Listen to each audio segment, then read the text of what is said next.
ভাইয়া, টুবাই ভাইয়া তো ঠিক কথা বলছে। একদিন আগেও তো তুমি তিতির তিতির করে পাগল হয়ে গিয়েছিলে। আর হঠাৎ আজকে কি হলো তোমার? এমন ভান করছো যেন চেনোই না ভাবিকে।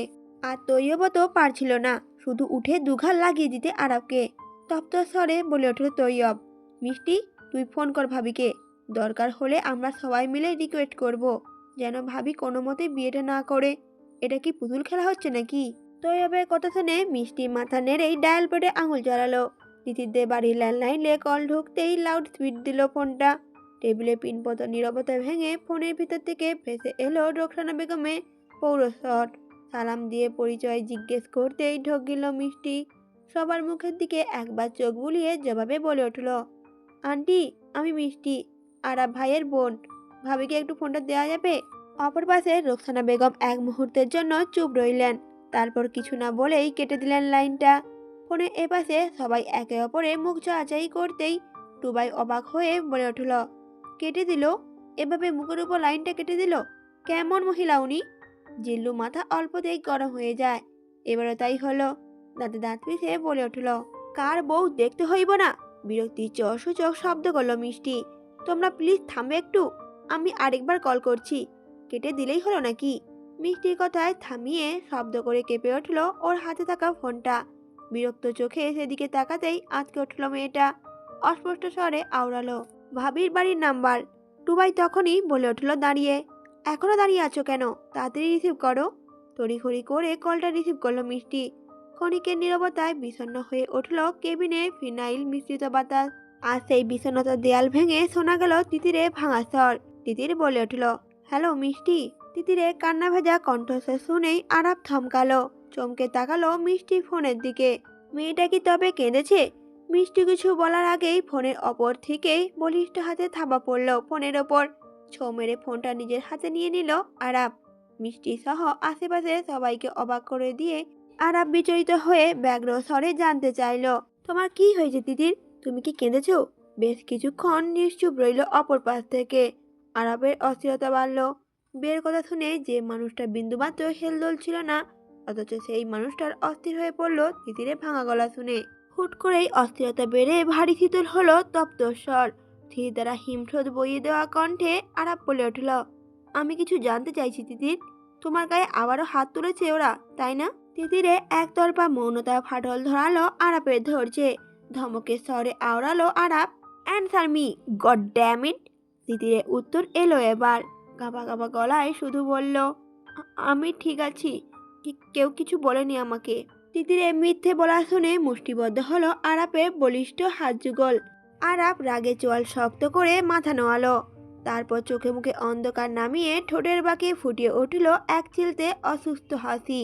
সবাইকে ভরকে দিয়ে উন্মাদের মতো হেসে উঠল আরাপ।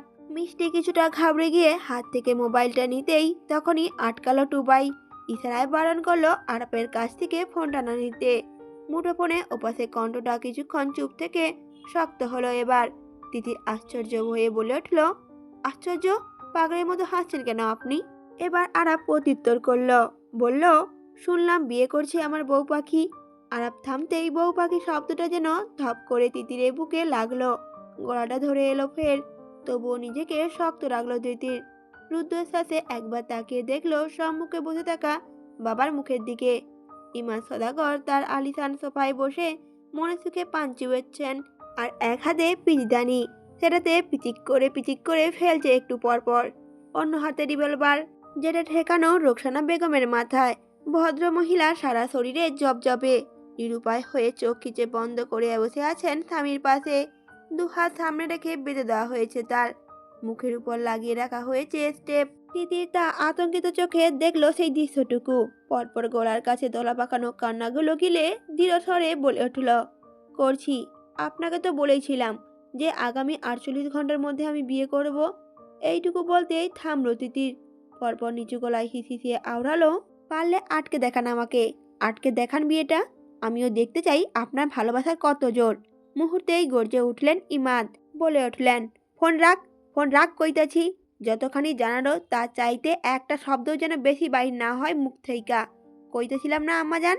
তিতির তখনও ফোন রাখলো না। তিতিরের মুখটা জেদ আর ক্ষোভের সাথে পাল্লা দিয়ে ভয় হারালো। থম মেরে দাঁড়িয়ে রইল ফোন হাতে। ইমাদ সদাগর রাগে অন্ধ হয়ে উঠে দাঁড়ালেন।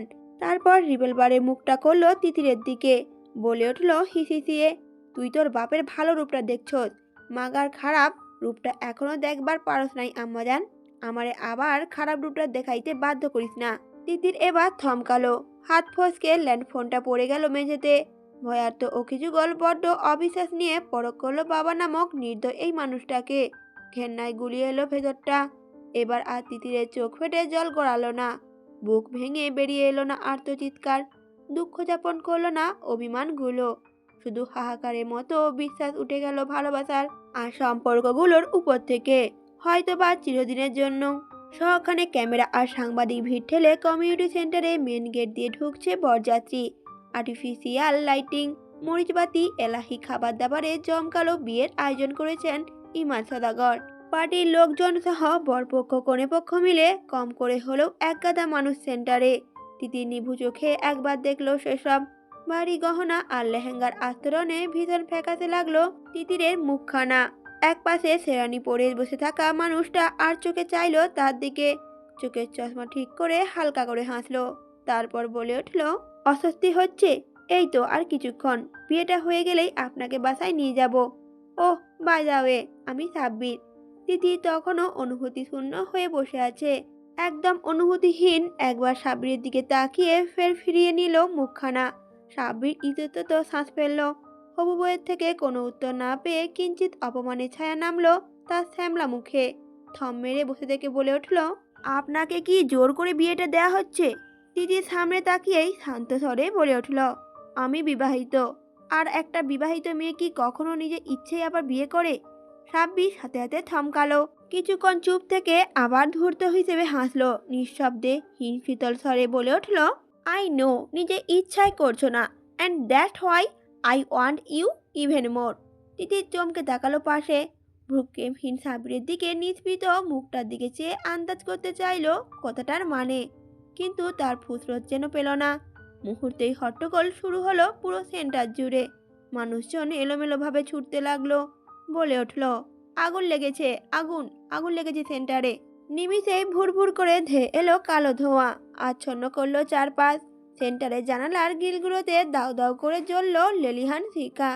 তিতির দাঁড়িয়ে পড়ল, অথচ মিনিট খানিকের মধ্যেই অসুবিধে হলো শ্বাস নিতে। চোখ খুলে রাখতে বেগ পেতে হলো তাকে। চোখ খুলতেই যে ধোঁয়া এসে লাগছে, চোখগুলো জ্বলছে ভীষণ। সবাই যখন নিজেদের যান বাঁচাতে মরিয়া, তখন শূন্য স্টেজে হয়তো একা দাঁড়িয়ে তিতির।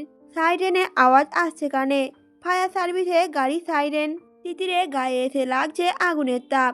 জীবন মৃত্যুর সন্নিকণে দাঁড়িয়ে নিঃশব্দে হাসল তিতির। পাতলা উষ্ঠ ঝুলে মিলিয়ে গেল সুখ সুখ অনুভূতি। কেন যেন মনে হলো এখন মরে গেলে বেশ হয়, তাহলে কষ্ট করে আত্মহননের পাপ গায়ে মাখতে হবে না তাকে। কিছুক্ষণের মাঝেই তিতিরের হাত পা বিবশ লাগলো, হয়তো শ্বাস নিতে পারছে না বলেই এমন হচ্ছে। গলার কাছটাও শুকিয়ে খড়খড়ে। কেসে ওঠে মেয়েটা, শক্তিটুকু নিঃশেষ হতেই ভর ছেড়ে দেয় সমস্ত শরীর। আর তখনই যেন একজোড়া বলিষ্ঠ হাত শূন্যে তুলে নিল তাকে। এক শক্তপোক্ত বুকে জায়গা পেল তিতিরের এক পাশ। তখনই শুনল দাপুটে কণ্ঠে সৌম্য পুরুষকে, বলে উঠল, আরাপ, খবরদার যান, জ্ঞান হারাবে না, কাজী অপেক্ষা করছে বাইরে।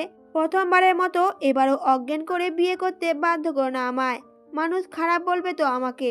এদিকে রোকসানা বেগম চিল্লিয়ে উঠেন, আমার তিতিরকে আপনি নিয়ে আসুন, আগুন দেখে মনে হয় ভয় পেয়ে মেয়েটা বের হতে পারছে না, আপনি দয়া করে আমার মেয়েটাকে বের করার ব্যবস্থা করুন। রোকসানা বেগমের আহাজারি আর্তনাতে বোধ হয় চোখের পানি ফেলল রাতের আকাশটাও। জমা হলো বিষণ্ণতার মেঘ। পরপর প্রবল তর্জন গর্জনের সাথে দুঃখ হয়ে নেমে এলো শহরের বুকে।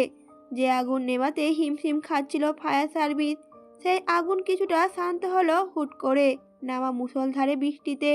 তবুও সেন্টারের বাইরে দাঁড়িয়ে থাকা মানুষগুলোর মুখে স্বস্তি নেই। সেন্টার ছেড়ে সবাই অক্ষত অবস্থায় বের হতে পারলেও এখনও নিখোঁজ তিতির।